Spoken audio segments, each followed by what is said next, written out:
Di dalam The Solusi, antara yang teramai yang PM yang menceritakan masalah adalah di kalangan ibu tunggal.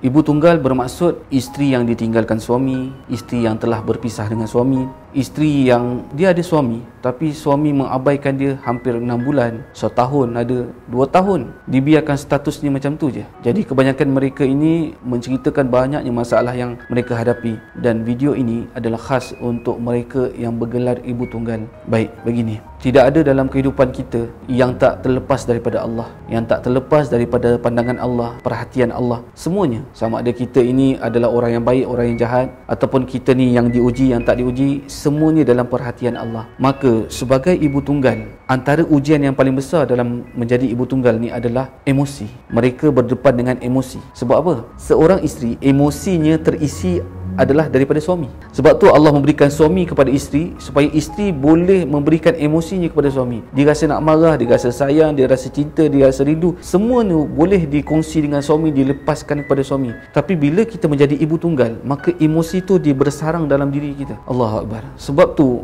kebanyakan ibu tunggal, maaf saya sebut kebanyakannya, banyaknya ibu tunggal, kadang-kadang mereka tak tahu nak menguruskan emosi, sehingga kan emosi mereka itu disalahguna oleh ramai orang. Saya kata begini, katalah ibu tunggal seharian dia akan menguruskan anak-anak, ada ibu tunggal yang bekerja, ada ibu tunggal yang duduk saja di rumah menguruskan anak-anak dan sebagainya, jualan online kan. Jadi emosi sepanjang hari sangat terbeban dengan anak-anak dan juga rumah tangga. Suami tak ada, dia seorang je. Bila keadaan macam ni, ada kadang-kadang ibu tunggal yang terkongsi emosi dia dengan orang lain. Saya bagi contoh yang lebih jelas, lelaki lain yang bukan suami, tak kisah lelaki tu rakan sekerja, kenalan di media sosial dan sebagainya, dan akhirnya dia rasa nak meluahkan emosi. Dia rasa okey, dia akan tenang, dia akan rasa orang care dia, dan tapi akhirnya dia hanyut dengan emosinya, dengan diri-diri dia sekali hanyut. Banyak berlaku. Jadi sebab tu tolonglah jaga emosi, dan nak menjaga emosi ni, seorang ibu tunggal kekuatannya dengan Allah tu melebihi daripada segala-galanya. Dia mesti orang yang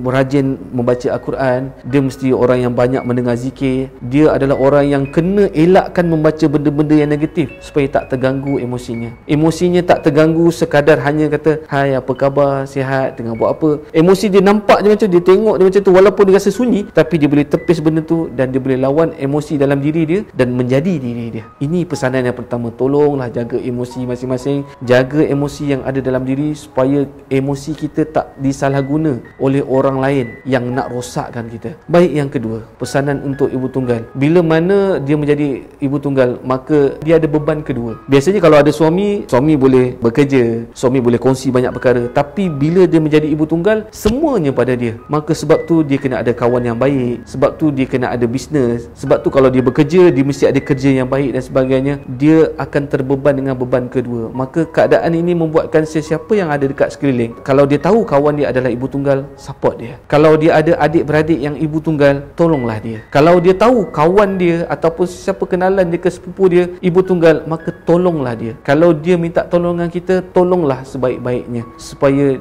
dia tak terbeban dengan beban kedua, sebab dia kena uruskan semua. Dan yang ketiga, yang paling penting sekali dalam menjadi ibu tunggal, kita jangan jadi orang yang menyalah-nyalahkan keadaan, kita jangan jadi orang yang membesar-besarkan keadaan, kita jangan hanya menceritakan masalah kita di media sosial. Tolonglah, cukuplah. Dan ni yang paling penting sekali, supaya apa? Supaya hati kita selalu terhubung dengan Allah, supaya hati kita ni selalu terhubung dengan anak-anak. Betul, menjadi ibu tunggal tu tak mudah. Saya tak kata tu mudah, senang, boleh je nak buat ni, tak. Memang susah, tetapi dia akan jadi mudah bila mana kita ada Allah. Kuatlah dengan Allah.